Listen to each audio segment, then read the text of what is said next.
Hello hello.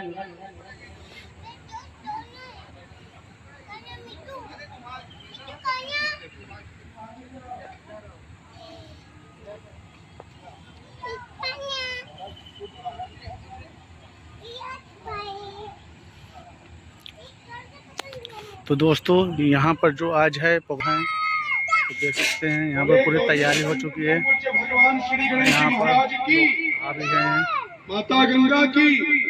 देख सकते हैं। मित्रों, आज का विषय है कि हमारे कि यहाँ गांव खेमानंद में कटई के पास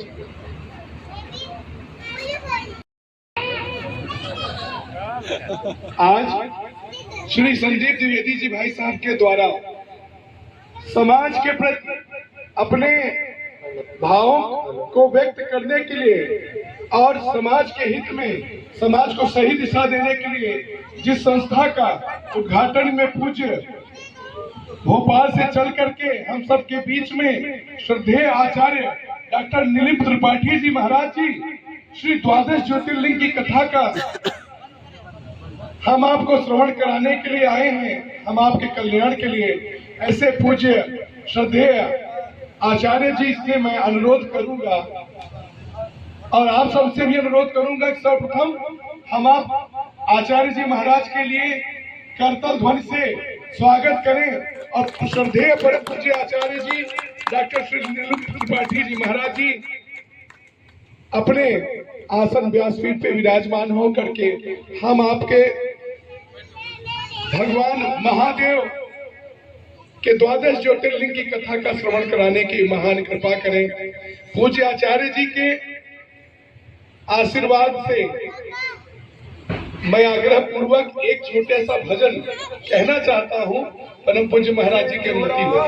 संबंध है उसे हर घड़ी आनंद ही आनंद है, जिसका जीवन सच्चाई में ढल गया उसके पापों का पर्वत भी गल गया।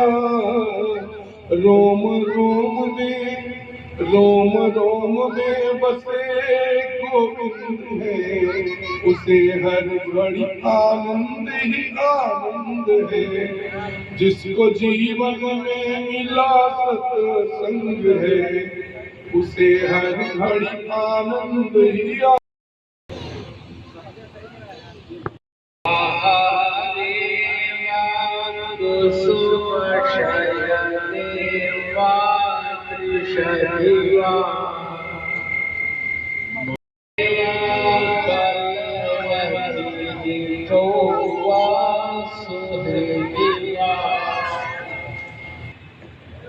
पूज्य गुरुदेव भगवान धृष्टता क्षमा करें बीच में बोलने के लिए। यदि आपकी आज्ञा हो तो आपके सुबह भक्तजन जो है माल्यार्पण करके अपने पावन ग्राम सभा खेमानंद की धरती पे आपका स्वागत करना चाहते हैं। तो मैं आपका आह्वान करूं, अगर आपका आगमन हो तो आह्वान हो कर लूं, आदेश हो तो।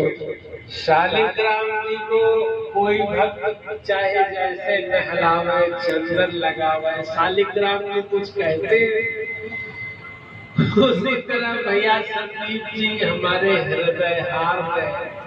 इस परिवार के प्रति मेरा बहुत स्नेह है, जो जैसा आप चाहे आप कहिए। मानस वेलफेयर एसोसिएशन ट्रस्ट के उद्घाटन के इस पावन अवसर पर पूज्य महाराज जी का स्वागत करने के लिए मैं संस्था के अध्यक्ष डॉक्टर संजय द्विवेदी जी से सादर अनुरोध और सामाजिक कार्यों के पूज्य महाराज जी का माल्यार्पण। श्री संदीप द्विवेदी जी भाई साहब भी पूज्य पिता जी नहीं दिख रहे हैं। आदरणीय बाबू जी से भी आग्रह है कि आप आकर के पूज्य गुरुदेव भगवान का अपने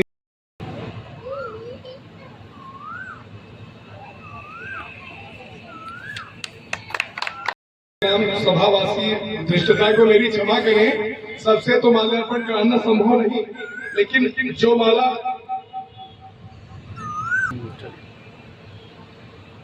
संदीप जी भाई साहब आचार्य जीजा जी ये मेरे चाचा जी भगवान का स्वागत करें। श्री ब्रह्म महाराज का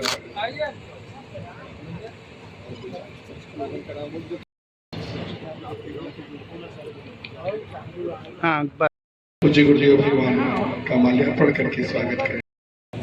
आप में से चंद्र द्विवेदी जी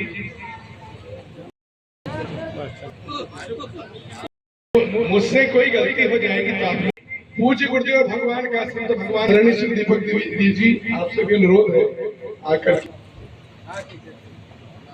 बस अब माल्यार्पण के कार्यक्रम को विराम देते हैं। पूज्य गुरुदेव भगवान रमापति महादेव की, पवन सुत हनुमान जी महाराज की सीताराम। भैया ये कुंडा न चालू हो कहाँ गए? जीवन का कृष्ण पक्ष समाप्त हो जाता है और शुक्ल पक्ष प्रारंभ हो जाता है।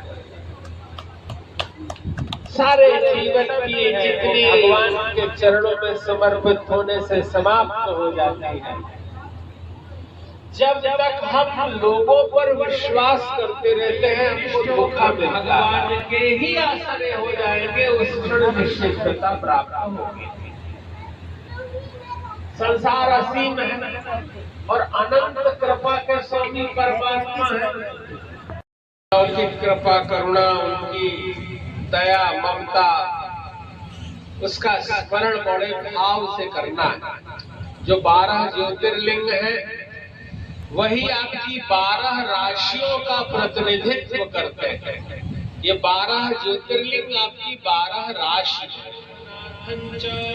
सौराष्ट्रे अर्जुनम, उज्जैन्यां महाकालम ओंकारम अमलेश्वरम, परल्यां वैद्यनाथं च डाकिन्यां भीमशंकरम, सेतुबन्धेतु रामेशं नागेशं दारुकावने, वाराणस्यां तु विश्वेशं त्र्यंबकं गौतमी तटे, हिमालये च केदारे, एतानि ज्योतिर्लिंगानि सायं प्रातः पठेत् नरः, सप्तजन्म कृतं पापं स्मरणेन विनश्यति।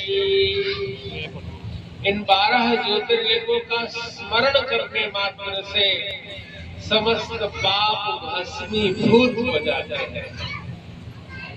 सौराष्ट्रे सोमनाथं च, सौराष्ट्र भगवान के ज्योतिर्लिंग का दिव्य धाम है।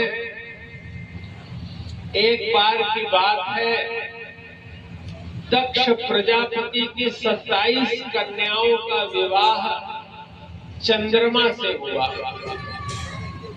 ये जो 27 नक्षत्र हैं, अश्विनी, भरणी, कृत्तिका, रोहिणी, मृगशिरा, आर्द्रा, पुनर्वसु, पुष्य, श्लेषा, मघा, पूर्वभद्रा, स्वाति, विशाखा, अनुराधा, ये सब नक्षत्रों के नाम हैं और ये सब चंद्रमा की पत्नियां। लेकिन चंद्रमा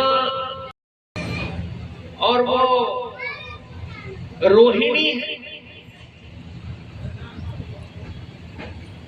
जब चंद्रयान छोड़ा गया भारत से और वह असफल हो गया, तब देश के वैज्ञानिकों ने और उन्होंने कहा कि चंद्रयान सफल हो उसके लिए क्या करना चाहिए। तब हम जैसे ज्योतिषियों ने यही परामर्श दिया कि अगर रोहिणी नक्षत्र में छोड़ा जाए तो वो अपनी कक्षा में स्थापित हो जाए और फिर चंद्रयान अपनी कक्षा में स्थापित हुआ। चंद्रमा अपनी एक पत्नी पर अत्यंत प्रसन्न है और निरंतर उसी के साथ रहते हैं। अन्य 26 ने कहा कि हमारे साथ न्याय नहीं हो रहा है। दक्ष प्रजापति ने चंद्रमा को समझाया, लेकिन जब चंद्रमा नहीं माने तो उन्होंने शाप दे दिया कि तुम्हारा शरीर गल गल के नष्ट हो जाएगा। चंद्रमा व्याकुल हो गए, क्योंकि वो जानते थे कि बड़ों का शार प्रवेश हुआ। नारद के प्रवेश होने का मतलब है संत का आगमन। वैद्यनाथ स्वरूप प्रकट किया है। रावण एक बार अहंकार में मत्त होकर बोला, शंकर जी साथ चलिए हमारे घर, हमारे रेसिडेंस पर। भगवान अनिच्छा से बोलते हैं कि तुम यहीं आकर दर्शन कर लिया करो, भगवान को घर मत बुलाओ। लेकिन वो नहीं माना। तब भगवान साथ चल दिए और उन्होंने कहा कि अगर तुम कहीं बीच में मुझे रख दोगे तो मैं वहीं स्थिर हो जाऊंगा। लेकर के रावण चला है, बीच में उसको पुत्रोत्सर्ग की इच्छा हुई एक, और उसने धरती पर ग्रामीण व्यक्ति को देख, वे हमारे वैद्यनाथ भगवान हुए। उनके दर्शन से समस्त रोग दोष दूर होते हैं। बोलिए वैद्यनाथ ज्योतिर्लिंग भगवान की। भगवान के स्वरूप की अद्भुत गाथा है। रावण के भाई कुंभकर्ण की एक संतान है जिसका नाम है भीम। वह जंगल में उत्पन्न हुआ, जंगल में उत्पन्न होकर के पला बढ़ा। उसने कि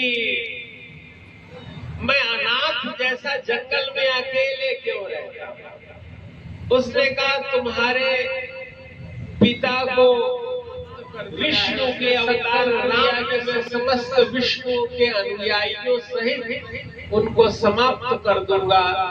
और जब वो इस तरह संकल्प लेकर के अत्याचार करने लगा, उसने तमाम राजाओं को कैद कर लिया।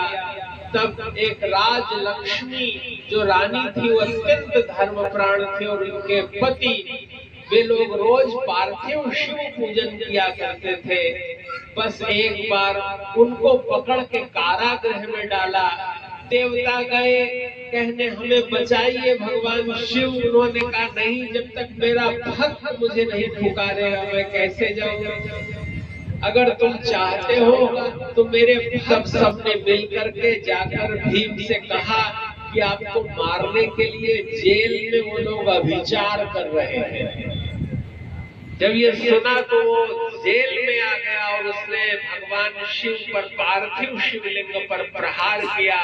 भक्त लोग आर्त पुकार करके रोने लगे। तब भगवान शिव शंकर प्रकट होते हैं और भीम को मारकर भक्तों की रक्षा करते हैं। बोले भीमा शंकर ज्योतिर्लिंग भगवान की। इस संसार में अभिचार बहुत होता है। पुत्र उस समय देते हैं, रावण के नाभि का अमृत सोखने के लिए यही 31 बाण है आदित्य हृदय स्तोत्र रूप में, जो भगवान राम ने अपने तूणीर पर चढ़ाकर मारा था। अगर कोई ब्राह्मण रोज आदित्य हृदय स्तोत्र का पाठ करने लगे तो वो ऐसा चमकदार हो जाएगा जैसे सूर्य नारायण चमकदार होते हैं। इसलिए ब्राह्म मुहूर्त में उठिए, स्नान करिए और सूर्य नारायण की रश्मियों का दर्शन करिए। बंधुओं, भगवान श्री राम जी ने शिव जी के पार्थिव पूजन का उद्यम किया और वही रामेश्वरम ज्योतिर्लिंग के रूप में विद्यमान है, जिससे राम जी की विजय हुई। अर्थात राम उन्होंने शिव जी की स्थापना की। इसलिए सदैव भगवान शिव अर्थात कल्याण में अपने मन को लगाए रखे। बोले रामेश्वरम ज्योतिर्लिंग भगवान की। ज्योतिर्लिंग है नागेश्वर ज्योतिर्लिंग, द्वारिका गुजरात में है, जिसे दारुवन कहा गया। दारुक और दारुका दोनों जादूगर और जादूगरनी थे। वो ऐसे मकान में रहते थे कि उड़ करके मकान सहित उतरते थे और आसपास सब खा पी के फिर मकान सहित उड़ जाते थे। ऋषियों ने शाप दे दिया तो समुद्र किनारे गुजरात में वहां एक जगह समुद्र में उनको उस स्थान पर उनका मकान उतरा। ये ऋषियों के साथ हमारे पास अपने प्रारब्ध के वशीभूत आ जाए, उनको खा पी के काम खत्म करना, लेकिन हाँ भक्त को हाथ मत लगाना। लेकिन एक भक्त भगवान शिव का पहुंच गया, उसकी नौका को लोगों ने पकड़ लिया, कारागृह में डाल दिया, यातना देने लगे। वो लोग पार्थिव शिव पूजन कर रहे थे, तभी भगवान शिव शंकर प्रकट हो गए और उन्होंने दारू और दारुका को वही समाप्त कर दिया। इस तरह भगवान शिव शंकर अपने भक्तों की रक्षा करते हैं। बोलिए नागेश्वर ज्योतिर्लिंग भगवान का दर्शन करते हैं तो वह एकदम ठीक हो जाते हैं। इसके बाद विश्व भगवान के त्रिशूल पर भगवान विष्णु जब आनंद होकर नृत्य कर रहे थे और उनके कान का एक कुंडल गिरा, उसी स्थान का नाम मणिकर्णिका पड़ गया। कर्णिका किसकी? कान के बाले को कर्णिका कहते हैं। तो एक कान का बाला भगवान शिव का, विष्णु जी का गिरा, उस स्थान का नाम पड़ गया मणिकर्णिका। भगवान शिव का इससे मुक्ति प्रदान करूंगा। ऐसे पूरे विश्व के भरण पोषण करने वाले भगवान काशी विश्वनाथ हैं। जब उन्हें तप करना होता है तो वो कैलाश पर्वत पर रहते हैं, लेकिन जब उन्हें विश्व का भरण पोषण करना होता है तो वो काशी विश्वनाथ में रहते हैं। बोले काशी विश्वनाथ जो भक्त थे, दक्षिण भारत में 100 साल तक पानी नहीं गिरा, सारे पेड़ सूख गए, लोग मरने लगे, जानवर छटपटा के गिरने लगे, पक्षी कहीं दिखाई नहीं देते थे। तब गौतम ऋषि ने वरुण देवता से प्रार्थना की, क्योंकि वरुण जल के और संतानोत्पत्ति के देवता हैं। जब किसी के घर संतान नहीं होती तो अपने घर के पश्चिमी कोने में भगवान वरुण की आराधना करने से वहां संतान पैदा होती। वे ही समुद्र के अधिपति देवता हैं, वे सर्व सामर्थ्य युक्त हैं और उनकी अद्भुत लीला है, अद्भुत कृपा करुणा रहती है। वे महान कल्याण कारक है, क्योंकि जल में ही जीवन है। गौतम ऋषि ने वरुण देवता की आराधना की, उन्होंने कहा प्रसाद तब करते हो रसलता। ब्राह्मणों के इसीलिए तो आधीन है कि उनके पास मंत्र बल है। उन्होंने कहा अब आप प्रकट हो गए, अब आप वर्षा करिए। बोले नहीं, हम विधि का विधान नहीं बदल सकते, आप ऐसा करिए, एक हाथ लंबा चौड़ा गड्ढा खोदिए, उसको हम जल से भर देंगे। वो जल कभी नहीं आए, हाथ लंबा चौड़ा गहरा गड्ढा खोदा, उसको वरुण देवता ने जल से भर दिया। अब जल आ गया तो धीरे धीरे बस्ती आने लगी, लोग आने लगे, रहने लगे, पक्षी आ गए, पेड़ पौधे हो गए, छोटी मोटी खेती होने लगी। जब कई परिवार आ गए तो कई पंडिताइन आपस में लड़ गई, और लड़ गई तो उनको असहज लगता है, क्योंकि लगता है कि इनके पति इसने गड्ढा खुदवाया था तो ये जल इनका है। बताओ कोई पानी इनका होगा क्या? पानी तो सबका है, हवा सबकी है। जब सब मिलने लगता है तो सबको ज्ञान उत्पन्न नहीं करता, और पैसा आने के बाद सारा ज्ञान। गौतम ऋषि को वहां से भगाने के लिए सबने, महिलाओं ने रात को अपने कमरे में पति से जो फुसफुसाती है, कोई सत्संग थोड़ी करती है, कान में ऐसे कुछ कुछ बोलती रहेंगी धीरे धीरे टिटहिरी की तरह, बिना चुप हुए, और पति को इतना भर देती है कि सवेरे कमरा खोल के पति निकलता है फट पड़ता और झगड़ा शुरू हो जाता है। जो महाराष्ट्र में जिसे औरंगाबाद कहते हैं, उसके निकट जहाँ अजंता एलोरा की गुफाएं हैं, वहां पर घुश्मेश्वर ज्योतिर्लिंग। एक बार की बात है, एक पंडित जी के घर संतान नहीं थी, तो वो बहुत प्रार्थना किए कि हमारे घर संतान हो जाए। संतान नहीं हुई तो उनकी पत्नी ने कहा कि हमारी छोटी बहन से आप शादी कर लीजिए, हो सकता है कि छोटी बहन से शादी हो तो उसके यहाँ बच्चा हो जाए। पंडित जी ने कहा भैया शादी मत कराओ, क्योंकि काठ की भी सपत्नी हो तो पत्नी बाद में झगड़ा करती है। एक स्त्री दूसरी स्त्री को अपनी सपत्नी स्वीकार कर ले, लेकिन कलह होगा और ये संभव नहीं है, जागतिक रूप से व्यवहार में उचित नहीं है। पंडित जी ने बड़ा मना किया, लेकिन पंडिताई नहीं मानी, और जब नहीं मानी तो अपनी छोटी बहन से शादी करा दी कि ये भक्त है, गौ सेवा करती है, घर में झाड़ू पोछा करेगी, सेविका की तरह रहेगी, रोज पार्थिव पूजन करती है, कभी किसी को असुविधा नहीं हो। घुष्मा, ये सब घुष्मा आ गई, सेवा करने लगी। भगवान की कृपा से घुष्मा की गोद भर गई और बड़ी वाली रानी जो पत्नी थी पंडितानी, उसकी भी गोद भर गई। जब दोनों की गोद भर गई, दोनों के बच्चे हुए, दोनों के बालक बड़े हो गए, दोनों की शादी हो गई, लेकिन बड़ी वाली के मन में एक फांस थी कि मैंने बिना मतलब अपनी बहन को सौत बना लिया, ये मेरे सीने पे आके बैठ गई, अब इसे संपत्ति में आधा हिस्सा देना। और उसके मन में ये क्रोध का छोटा सा जो फुंसी थी वो फोड़ा बन गई। एक दिन अमावस्या की रात थी।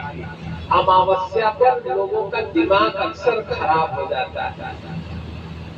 पूरी दुनिया में 74% लोग केवल अमावस्या पे पागल होते हैं। पुलिस थानों में जाकर पता करिए, सर्वाधिक केस अमावस्या के दिन आते हैं।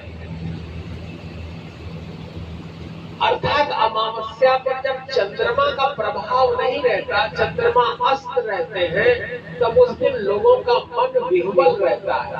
महिलाएं पुरानी पुरानी बात करके रोने लगती हैं कि तुमने मुझे 10 साल पहले प्यास लगी थी, कोल्ड ड्रिंक नहीं पिलाया था, और रात में रोने लगे तुम हमारे साथ बहुत न्याय नहीं करते हो। अर्थात बिना कारण मन शांत नहीं रहता, अशांत हो जाता है। इसलिए एक रात बड़ी वाली पंडितानी ने अपनी छोटी बहन घुष्मा के सोते हुए बच्चे के शरीर को चाकुओं से गोप करके मार डाला और पीछे तालाब में ले गई, फेंक दी और झूठ मूठ में रोने का अभिनय करने लगी। सुबह हुई, घुष्मा उठ करके पार्थिव पूजन करती है भगवान शिव का।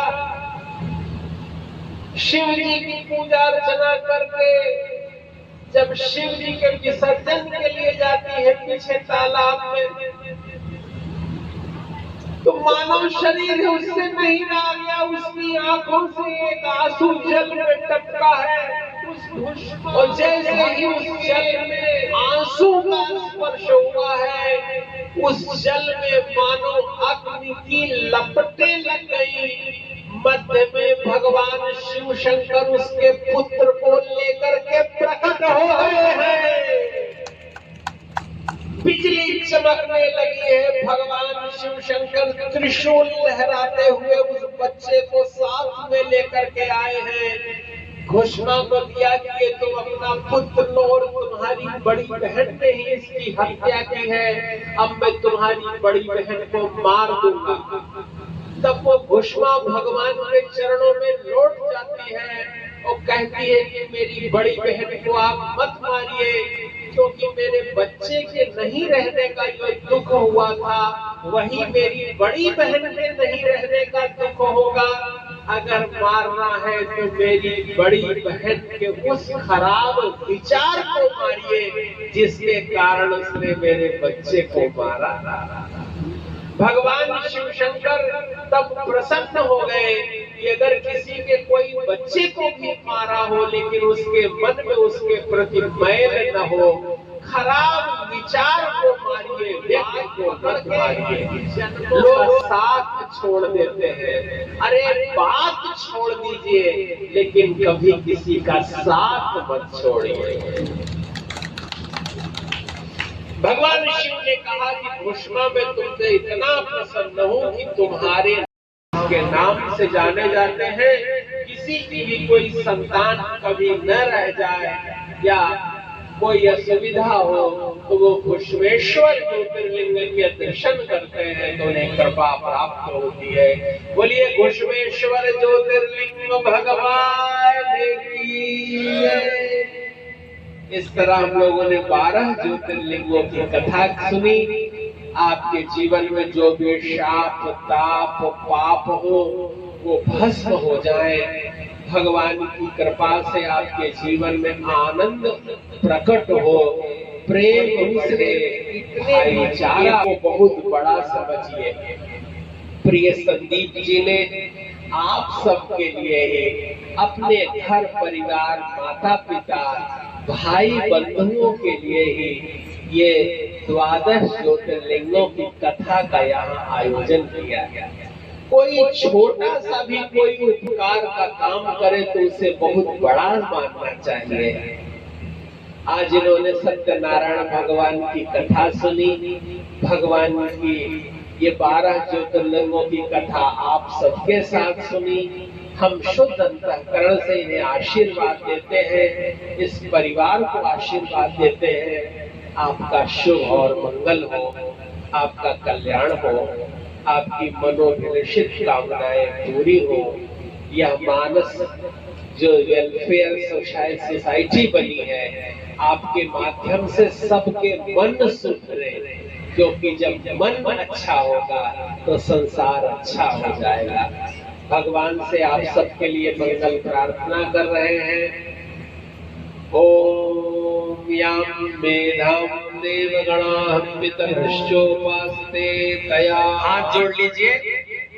ओम कल्पांत क्रूर केलि कृतु कदन करः कुंड कर्पूर कांतिः क्रीडन कैलास कोटे कलित कुमुदिनी कामुकः कांतकायः कंकाल क्रीडनोत्कः कलित कलकलः कालकाली कलत्रः कालिंदी कालकंठः कलयतु कुशलं गोपिका पालिकः गौ।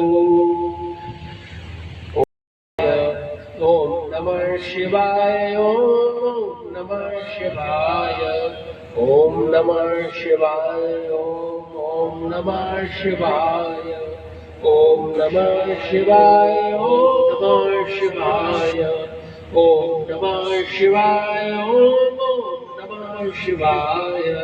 बोलिए राधा कृष्ण भगवान की, बोलिए सिया, बोलिए उमा महेश्वर भगवान की, बोलिए हनुमान जी महाराज की। ओम नमः पार्वती पतये हर हर महादेव। आप सबका शुभ और मंगल हो। क्रम से लाइन से एक जन आते जाएं। भगवान की यही अनंत कृपा हो। फिर प्रभु अवसर देंगे तो और फिर लंबी कथा कहेंगे और आप लोग सपरिवार सकुटुंब सानिध्य में रहेंगे। और हम सदा सदा आप सबके हैं। भगवान जब भी कोई आपसे मिले तो उससे भगवान की चर्चा करिए, क्योंकि जो व्यक्ति जैसी चर्चा करता है उसका मन वैसा है। इसलिए अपने मन को अच्छा बनाइए। ये मानस वेलफेयर सोसाइटी पूरे संसार का शुभ और मंगल करे, यही बहुत बहुत आशीर्वाद दे रहे हैं। हर हर महादेव। आइए संदीप भैया आप आइए।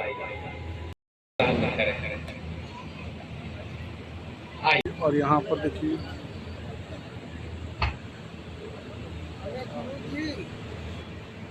पाया जी हमारे दामाद हुए हैं। पहले यार नहीं बताया नहीं, पहले पिता दिया। चल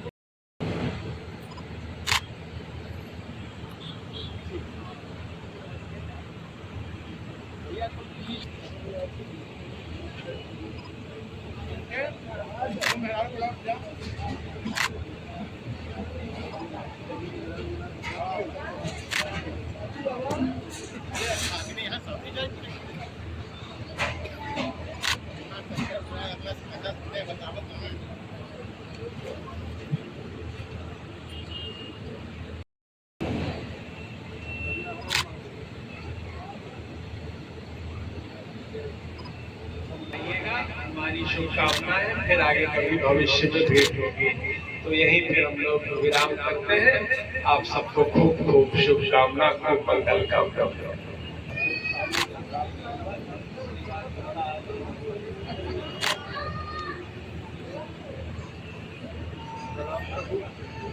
गुरु जी का आदेश है तो सब ठीक है।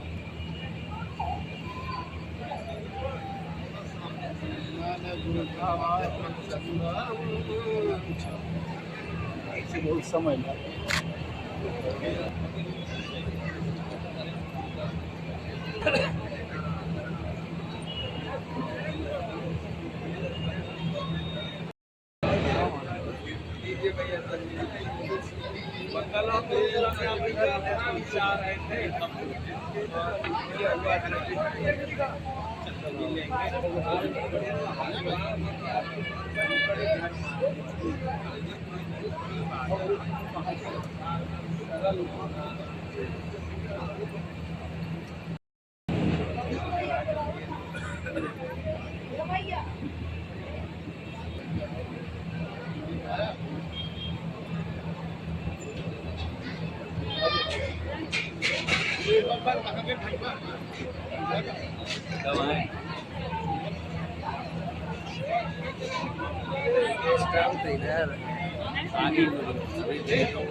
बिल्कुल भैया आपके बारे में बताएं।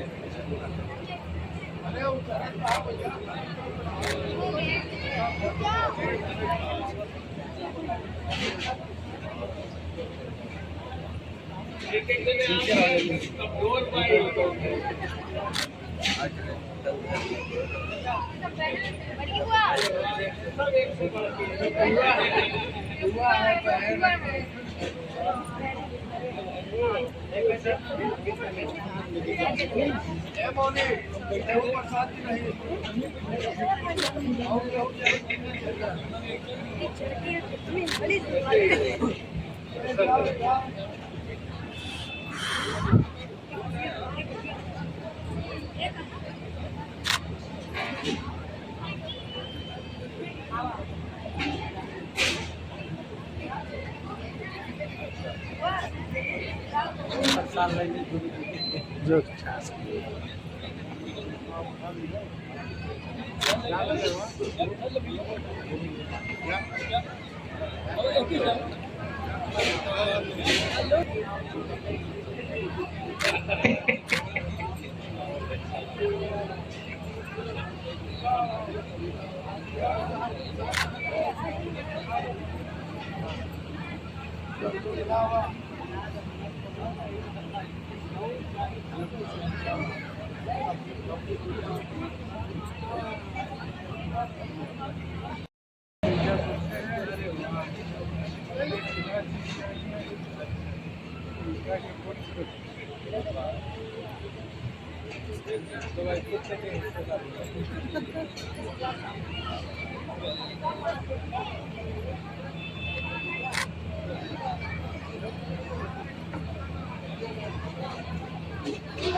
हैं।